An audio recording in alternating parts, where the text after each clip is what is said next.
PTM atau yang disebut penyakit tidak menular merupakan penyakit yang bukan disebabkan oleh penularan vektor, virus, dan bakteri. Namun, lebih banyak disebabkan oleh perilaku dan gaya hidup. 3 PTM paling banyak diderita oleh masyarakat Indonesia, diantaranya adalah diabetes, hipertensi, dan stroke. Indonesia tercatat sebagai negara dengan jumlah pengidap diabetes terbanyak kelima di dunia pada tahun 2021.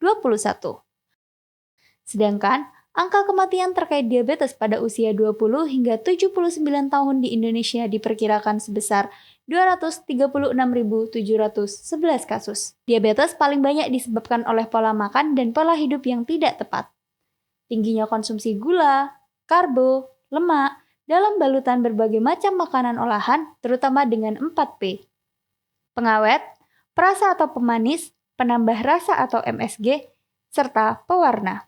Diabetes mellitus atau DM didefinisikan sebagai suatu penyakit atau gangguan metabolisme kronis dengan multi-etiologi yang ditandai dengan tingginya kadar gula darah disertai dengan gangguan metabolisme karbohidrat, lipid, dan protein sebagai akibat insufisiensi fungsi insulin. Insufisiensi fungsi insulin dapat disebabkan oleh gangguan atau defisiensi produksi insulin oleh sel-sel beta Langerhans, kelenjar pankreas, atau disebabkan oleh kurang responsifnya sel-sel tubuh terhadap insulin. 2 tipe diabetes dimulai dari saat makanan mulai dicerna, lalu dipecah menjadi gula sebagai energi serta dibawa menuju berbagai organ. Pada diabetes tipe 2, sebenarnya sel beta pankreas telah menghasilkan insulin yang cukup. Namun, terjadi kesalahan dengan reseptor pengikat atau sinyal insulin di dalam sel target. Hal tersebut menyebabkan sel target tidak responsif terhadap insulin, atau insulin dan reseptor, di mana reseptor tidak dapat menangkap insulin, sehingga glukosa dan insulin tetap berada di dalam darah. Keadaan tersebut biasa disebut insulin resistan. Sedangkan pada diabetes tipe 1, sel-sel beta pankreas dalam keadaan rusak akibat kesalahan sistem imun atau autoimun, sehingga produksi insulin menurun dan tidak mencukupi kebutuhan dalam proses memecah gula dalam darah. Insulin yang tidak mencukupi jumlah mengikat reseptor pada sel target, sehingga glukosa hanya sedikit yang dibawa dan didistribusikan ke dalam sel-sel organ tubuh, sehingga mengakibatkan kelebihan glukosa tetap bertahan dalam darah. Pada PTM yang lain yaitu hipertensi. Penyakit yang sering disebut-sebut merupakan penyakit menurun ini sebenarnya tidaklah tepat.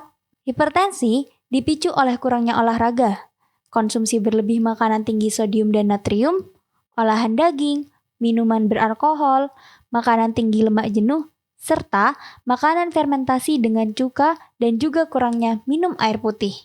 Pemicu tersebut menyebabkan mengecilnya diameter arteri yang disebut juga arteriosklerosis dan darah lebih mengental, sehingga menyebabkan jantung terpaksa memompa lebih keras.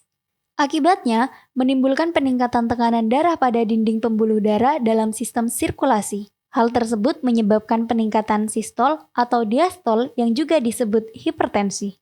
Pada akhirnya, saat dinding pembuluh darah sudah tidak sanggup lagi menahan tekanan darah, maka akan menimbulkan komplikasi yang lebih serius, yaitu pecahnya pembuluh darah.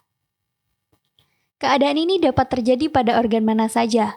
Sebagai contoh, jika pecahnya pembuluh darah pada indera penglihatan, maka akan terjadi retinopati atau kerusakan saraf mata.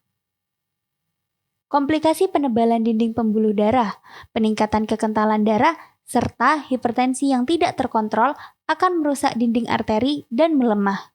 Keadaan ini menyebabkan hyalinisasi atau pembekuan lapisan otot pembuluh darah serebral atau otak, sehingga diameter lumen menetap, tidak dapat terjadi dilatasi dan kontriksi untuk mengatasi fluktuasi darah. Selanjutnya, yang terjadi adalah tekanan perfusi dinding kapiler menjadi tinggi, meningkat, laju darah tersumbat, dan pada akhirnya pembuluh darah pecah. Inilah yang kita sebut stroke.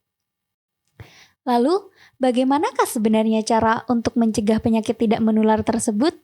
Pada dasarnya, ketiga penyakit ini dapat dicegah dengan menerapkan pola hidup sehat.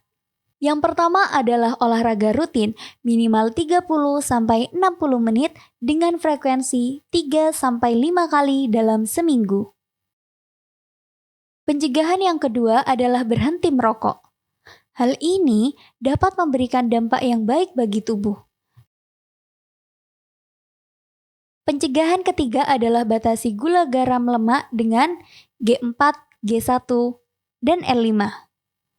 G4 yaitu konsumsi gula dengan batas maksimal 4 sendok makan atau setara dengan 50 gram sehari. G1 yaitu membatasi konsumsi garam maksimal 1 sendok teh atau 5 gram sehari. Dan yang terakhir yaitu L5, batasi konsumsi lemak hanya dengan 5 sendok makan minyak atau setara dengan 67 gram sehari. Pencegahan keempat dengan cara menjaga berat badan ideal. Hindari terjadinya obesitas atau berat badan berlebih. Hal ini dikarenakan obesitas dapat mengakibatkan terjadinya banyak komplikasi penyakit termasuk penyakit diabetes mellitus, hipertensi, dan stroke.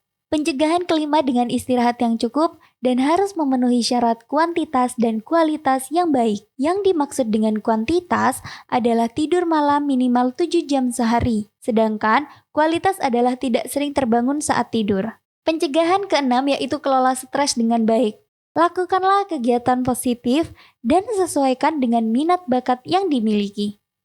Latihlah diri untuk terus berpikir positif, tenangkan pikiran dan kembangkan hobi yang disukai. Pencegahan terakhir yaitu dengan rutin melakukan cek kesehatan di tempat pelayanan kesehatan terdekat. Hal ini bertujuan untuk mendeteksi dini adanya penyakit dalam tubuh.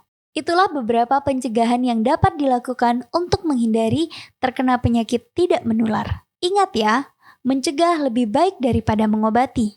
Kesehatan bukanlah sebuah pilihan, akan tetapi sebuah keharusan untuk diperjuangkan.